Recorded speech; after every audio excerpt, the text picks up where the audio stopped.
Okay, good evening. We'll be moving into our first article from the Myth of Education. It's a very funny article, very controversial article from Academy Award winning filmmaker Michael Moore. It's called Idiot Nation. It's an excerpt from his book, his 2001 book called Stupid White Men and Other Sorry Excuses for the State of the Nation. It's a best-selling book.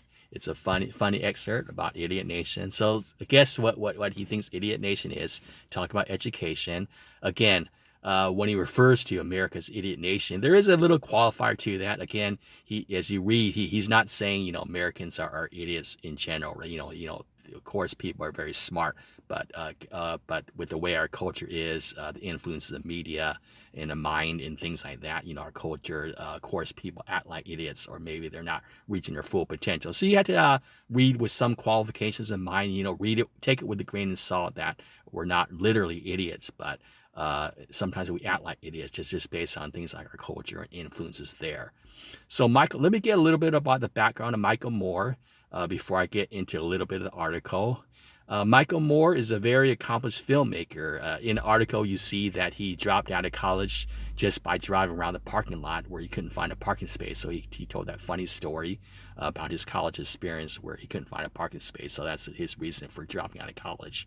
But he basically moved on from there to be an Academy Award winning filmmaker at the top of his craft. Obviously, Rereading America has a lot of diverse readings. You're not going to be reading all articles from professors or famous people in history. You'll be reading from people who are very well accomplished in other fields. In Michael Moore's case, he's actually a top filmmaker. He didn't graduate from college, but he won the Academy Award for Best Documentary in 2007, I believe, for a documentary called Bullying for Columbine, which was about the basically teenage shootings at Columbine High School, a very serious subject that has relevance even today with those shooters in society and also high schools.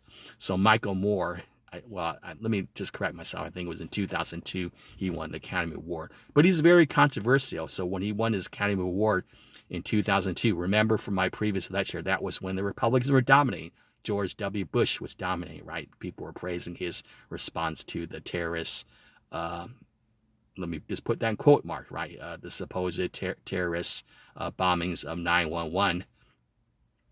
The response to the bombings of 9/11, he was basically very angry with that because there was starting to be controversy where maybe his response was basically misguided for a very unfortunate incident, but he was thinking his response was very misguided, and he basically criticized George Bush in front of the Academy audience, the audience of filmmakers, actors, movie actors, and they all booed him, right? He basically criticized Bush there. So he's very critical of Bush. He made a very famous movie called Fahrenheit 9/11, where he was basically teasing President Bush.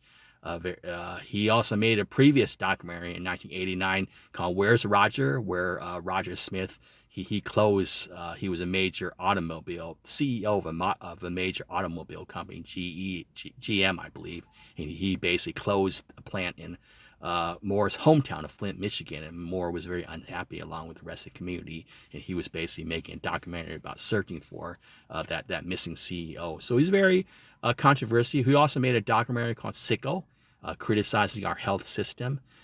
So he's made a lot of documentaries criticizing the state of our America. And recently, he was very famous for predicting that Donald Trump was going to win the elections. How we were all thinking that Hillary Clinton was going to win elections. Like Hillary was saying that, hey, this Donald Trump guy was basically sexist towards women, making all these racial comments. In a way, this was basically going to be the turning point for America to vote for her rather than Donald Trump. And then we were totally shocked when Donald Trump won, right? But Michael Moore was actually predicting Donald Trump to win the election. So that was kind of a shock there. For some reason, Michael Moore is kind of pragmatic that he knew that Donald Trump was going to win the election. So Michael Moore still continues. He's still active today. He's still made many other films as a documentary. So what do you think about Michael Moore? What do you think about doing a reading? Michael Moore is not a college graduate. He's not a professor, right? But do you see his article as valid, right? Because we'll be reading for other sources. Does that necessarily make his article not valid or something not to believe in? He's going to cover a wide variety of subjects. Yet he's an accomplished filmmaker. He's at the top of his craft. He won the Academy Award for Best Documentary in 2002, right? So he basically accomplished more than many of these USC film school graduates, right? You have a lot of these film school graduates from Columbia University, USC, all the top film schools in America, and yet he basically beat all of them and basically won an Academy Award at the top of his craft, right? What do you think about someone who's really controversial but a very top documentary filmmaker, right? Do you tend to believe that person? Are you cautious? So think about that. Think of your author, the sources, right? Or do you have an open mind towards these authors? Or maybe you approach that author in a cautious way. There's no right or wrong answer, but you have to think about your sources, right? Maybe even professors can be biased too, right? They may have all their sources as backup too, but they could be biased too, right? So you never really know about your sources. You still have to be critical with any sources, even if they're scholarly too, right? Or even if they appear to be very well educated. So you still have to be critical with any source you encounter, right? But it's still still be open-minded with their ideas, because he has a lot of fun ideas. So as he asserts with his Idiot Nation, he's going to get into media, college students, right? A lot of people not really knowing about the world. A lot of Americans not really knowing basic facts about the world. Does that make them idiots if they don't remember facts, basic facts about the world or society, right? Compared to Europeans, for example. Michael Moore will get into that. He'll get into the state of our educational system. What do you think about that? He's obviously giving a lot of opinions for you to think about and to critically think about. Again, you may agree or disagree with him, but but read with open, critical mind about that.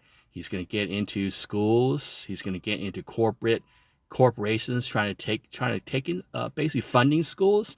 Yet, as a corporation is trying to fund schools, they try to influence the educational content of schools too, right? What do you think about that? Is that sort of dangerous there too? He'll get into a lot of things about media, media members not really talk show hosts, not really understanding basic things they're talking about. It could infuriate you too, or maybe libraries not being funded. Maybe where George Bush's wife Barbara is talking about library funding, and yet the libraries are not really being funded. And he'll be getting to high schools, right? It may not be necessarily your high school experience too, but how high schools that they basically teach students to be subservient, or basically teach students to not really think. Is that really true in high schools? I get a lot of opinions from different high school students about high school, like some positives, some negatives. I really don't know where it stands, but he gives his opinions about high school. Is that still the same? Still the same truth today? So he continues to get into that, and he gets into his life, his upbringing too, how it affects him too, his religious upbringing and things like that. So I think it'll be an enjoyable read, a controversial read.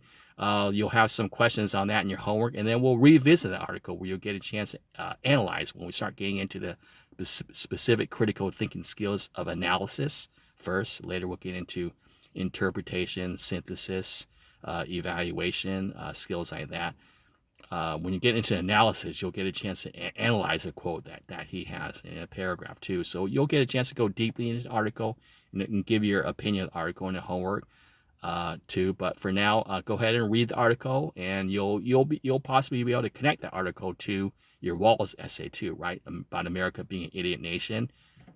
For example, connecting those traditionally educated students that Walls encounters with what Moore's assertion that those students are not very bright in America, right? The schooling, the teachers, and the students are not very bright. A lot of the students and teachers are not very bright, and maybe Walls encounters teachers who basically are really rules oriented, and students who are not very bright. But again, that's a qualification, right? They're very bright, but maybe the school is not really letting those students get their potential, right? So again, you want to be qualified too, right? Like when people criticize, or people like Moore, when they criticize people for being idiots, they're not literally idiots. They could be very bright. They just could be stifled by other factors too, right? So you just want to read things with a grain of salt. Don't close yourself just because someone is too extreme, or maybe someone being too extreme may be a really negative point. It just may be too much of an exaggeration. But the key in critical thinking is to read with an open mind. Try to take in new perspectives and basically critically comment on it. At the end of the grade, you may not agree with him. You may agree with part of what he says. You may disagree with him. You may totally agree with him, but he's part of the discussion, and basically just welcome him into the discussion and think about how it relates to your life and how does it illuminate the myth of education. So until next time, I will talk to you later. Bye.